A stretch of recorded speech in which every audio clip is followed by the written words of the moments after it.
Cela fait 140 ans qu'elle est là sous ses yeux, cette basilique, à le défier, presque à le narguer pendant ces longues journées d'hiver où il ne roule pas. Mais aujourd'hui, avec le retour du printemps, le petit train à crémaillère des collines tient sa revanche. Grâce à Giancarlo, son équipe de conducteurs et surtout à la puissance des moteurs électriques de sa motrice, il va enfin pouvoir la rejoindre, son étoile, tout là-haut, sur la colline. Cette motrice est une vieille dame de la classe 1934. Mais ces voitures, là, devant, datent de 1884.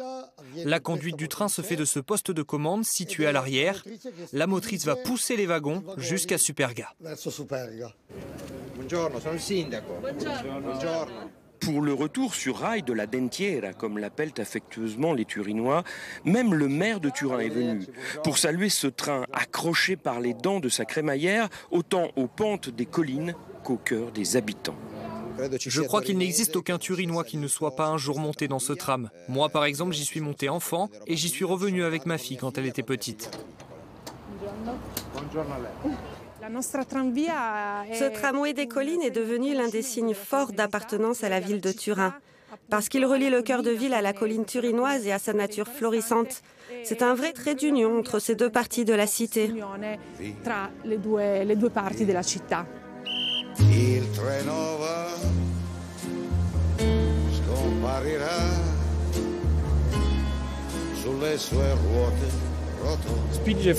Elle pousse fort la motrice là?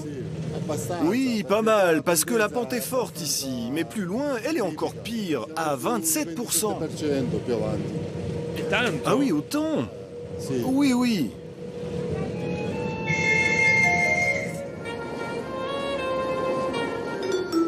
C'est très relaxant comme voyage. Je me souviens que lorsque j'étais petite, c'était vraiment une tradition de prendre ce train. C'est toujours un voyage dans le temps de se retrouver dans ces voitures chargées de boiseries.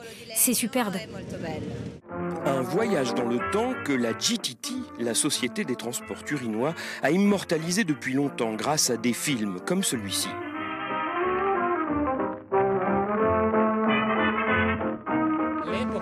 Avant ce train, beaucoup montaient en pèlerinage à la basilique de Superga avec les moyens du bord, souvent en fatiguant sur les multiples sentiers muletiers très raides qui existaient sur la colline.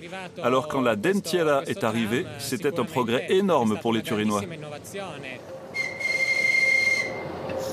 Si chaque année, à la belle saison, ils sont toujours plus nombreux à prendre ce petit train des collines turinoises, ce n'est pas seulement pour la vue imprenable qu'il offre à son point d'arrivée ici à 650 mètres d'altitude.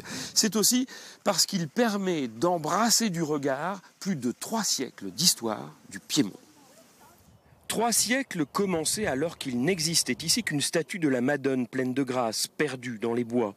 En 1706, la défaite de l'armée du roi Soleil lors du siège de Turin allait bientôt en faire le lieu d'édification de la basilique de Superga, par la volonté et surtout le vœu du duc de Savoie. Durant le siège de Turin, Vittorio Amedeo II, le duc de Savoie, et son cousin, le prince Eugenio, décident de monter sur la colline la plus haute de la ville. Arrivés devant la statue de la Vierge, ils font un vœu. Sainte Vierge, si la ville n'est pas détruite, nous construirons ici une basilique en ton honneur. Chose promise, chose due. Le vainqueur de l'armée du roi de France ne se contentera pas de construire la basilique. Sa crypte royale abrite également une 60aine de ses descendants, visités et revisités lors de chaque belle saison grâce au petit tram des collines.